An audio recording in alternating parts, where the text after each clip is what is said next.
Most singers struggle with registration, not because they're doing something wrong, but because they've been told there's one correct way to blend registers. The old singers didn't believe that. Today, I'm going to walk you through what the 19th century master singers actually thought about registers, and how you can apply those ideas safely, musically, and without forcing. This is the second part of our series, kind of mini-series. There's really only a two-part series of how to sing with proper registration. You can check out the first video that I made on this above. It's actually just the last video I uploaded before this one if you know, it doesn't pop up for whatever reason. Let's get into it. One of the most important things that is emphasized by these singers is that there is no single formula for equalizing registers. The responsibility is on you to find a solution that works for your voice musically and reliably. Old singers judge techniques by these outcomes. They ask themselves, was it easier? They ask themselves, was it in tune? Are the vowels still true, which we've talked about before, so if you haven't watched the vowel video, please do above. Does the sound feel steady and resonant? If a registration technique requires forcing, facial tension, distorted vowels, or pain, it was considered wrong. Teachers like Nava tried to map register changes, but even they admitted variation. So here's some general historical observations of range, chest voice range for each voice type. Now, this is not by law. Everyone's voice is incredibly different, but this is kind of what we see generally speaking. And if it's not exact for you, great, then, you know, you might be an outlier on this. But for basses, their chest is dominant all the way up to about D. Anything above that, you start to want to mix, and then eventually it will be head. Baritone, and this is, I think it's E3, but again, it doesn't have to be you, just generally speaking. Anything above E3 becomes mix, and then usually anything above E4 is head voice. Now, baritone, their chest is what they start with at the bottom, and their chest voice could go quite low. And then they begin to want to mix like D to E. That's just above, what is that, D, E4. This is where they end up wanting to switch into their mix. And then it will eventually go into head voice, but again, that break is different for everybody, and it just depends on how much you have strengthened your chest voice. Contralto, their chest voice starts however low it starts, whatever their speaking range is, and then they will eventually want to go into head voice at C5. They can mix anything above, but they tend to want to go into head at C5. Mezzos, they can chest all the way up to generally G4, but again, it varies per person, and then they can mix all the way to D5, and then it's head voice from there on out. Sopranos can chest wherever their speaking range is, and ideally they want to bring their chest voice. Typically, they don't want to bring, but typically the chest breaks around F and G, and it goes, and you want to mix into all the way from G to D, and then you go to head. Now, this isn't what I recommend for everybody, but this maybe is where we start. So this is what old singers thought was happening in your voice as you get higher. Chest versus above the larynx thinking. Chest voice is considered simple, a sound moving straight out. Higher singing requires something more interior. Old singers described higher notes as happening above the larynx, meaning more space behind the tongue, a sensation further back in the mouth, and less pushing outward. Mixed voice, how they described mixed voice, was as a blend. It's not pushing your chest voice up, and it's not dropping your head voice down. For men, or non-treble singers, Nava described it as sweetness entering the sound. For treble singers, it was a temperate zone connecting chest to head. So let's kind of discover our mix. And again, your range will vary. I mean, my mix can come in as early as F, but it can also go out as late as B. So we're going to kind of start in our mid-range. This is middle C. Non-treble singers, you can sing below an octave. And we're going to do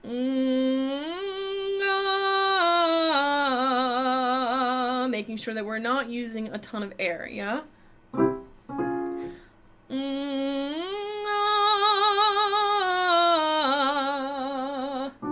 And G,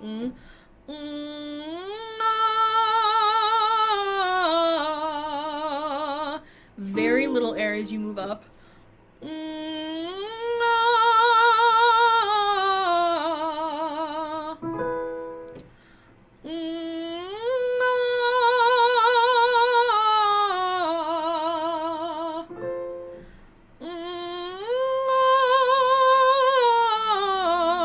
So now for me, I'm kind of getting into that mix range.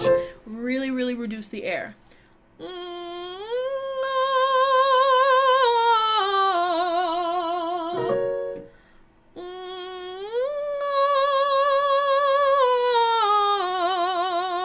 Just a little bit more space in the back, thinking of lifting the soft palate, and really little air.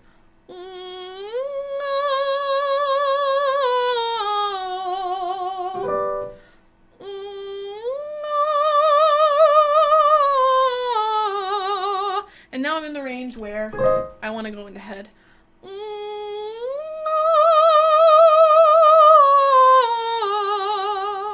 Nava repeatedly warned against forcing the lower register. Now, it's really important that we talk about the difference between forcing chest and letting chest. So we are able to sing with our chest voice quite high, and a lot of people advise against it because it's not good for your voice. It really isn't. If you're forcing it. But if you're kind of approaching it as like speaking, then it's quite fine. So what we're going to do is we're going to do some kind of speaking-esque exercises that will allow us to bring our chest voice high. But then again, if your voice breaks, then let it break. It will take practice before you can easily bring your chest voice that high. So let's do... Hey, hey, hey! Can you do that? Hey, hey, hey! Hey, hey, hey! Hey, hey, hey! As we go higher, we want to use less air. Because if we go, hey, hey, it's going to break, it's going to crack, and if we're trying to hold on to that chest sound, pushing more air is going to spread the vocal cords, and you're going to struggle to find it. You're going to have to push to find it. So really less air, nice clear glottal starts. Hey, hey, hey! Hey, hey, hey! Hey, hey, hey! Hey, hey, hey! Hey, hey, hey! Hey, hey, hey! Hey, hey, hey! Hey, hey, hey! Hey, hey, hey! Hey, hey, hey! Hey, hey, hey! Hey, hey, hey! Hey, hey, hey! Hey, hey, hey! Hey, hey, hey! Hey, hey, hey! Hey, hey, hey! Okay, this is the most important aspect of our register issues. Old singers believed many registration problems came from poor onset. A clean start allows the vocal cords to approximate properly without breathiness or force. So modern opera or modern vocal technique, people have been suggesting that you do ha to get the sound out. One, you've wasted half of your breath, and two, you're pushing way too much air than you need, right? And therefore spreading the vocal cords. What you actually should be doing is having a coup de glotte, which is a clear onset, which is what we've been doing in the past couple weeks. That kind of sound.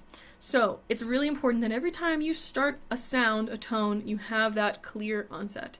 So let's practice that clear onset, because the higher we go, the harder it is to maintain, but it's not impossible. Part of it is that the higher we go, the more chickeny it sounds. I like to say it sounds kind of chickeny, because it's very loud, and it shouldn't hurt. You are not using your air to have a clear onset. You are simply closing the glottis and then starting the sound. So if you go, when you're scoffing at somebody, that's your cords going close and then release. So we want to kind of approach our onsets exactly like that. We're going to do giving yourself time to close that glottis in between. Make sure that every time you start that pitch, you have that sound.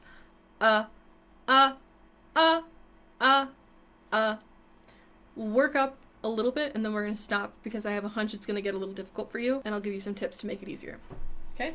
Ready, and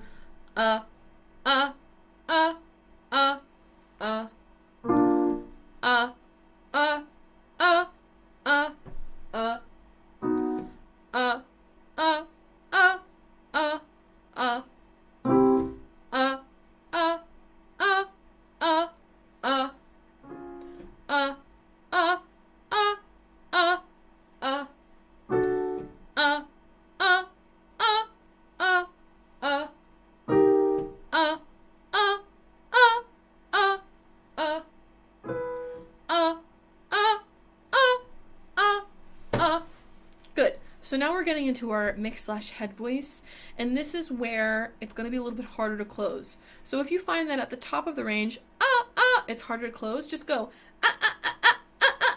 kind of make like I think of it as like a raccoon noise, or a bird noise, Try that a couple times, and then, you should be able to do it. Going on.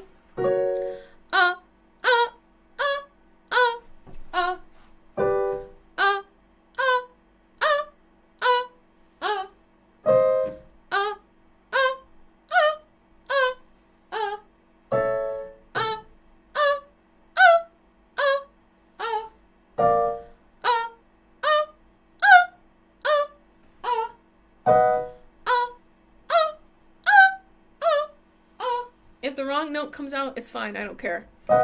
I only really care about onset here. So if you're like, and your voice goes crazy, that's fine. Let it go crazy. But don't lose that onset.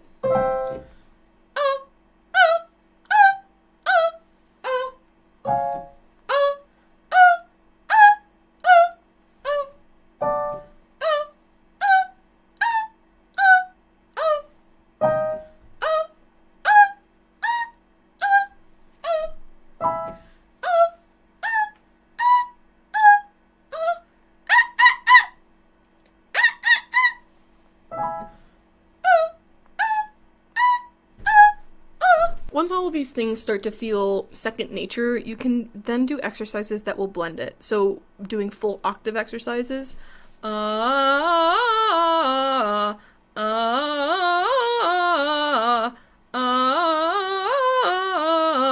yourself to go in and out of your chest, mix, and head. But I would really only recommend doing that when you feel like you can identify all three registers in a healthy way. Old singers believed that registers weren't fixed problems, they were relationships you cultivated. You don't force registers into alignment, you listen, you adjust, and you allow. If something feels easier, freer, and more musical, then you're on the right path. That's it for today's video. I hope you enjoyed everything.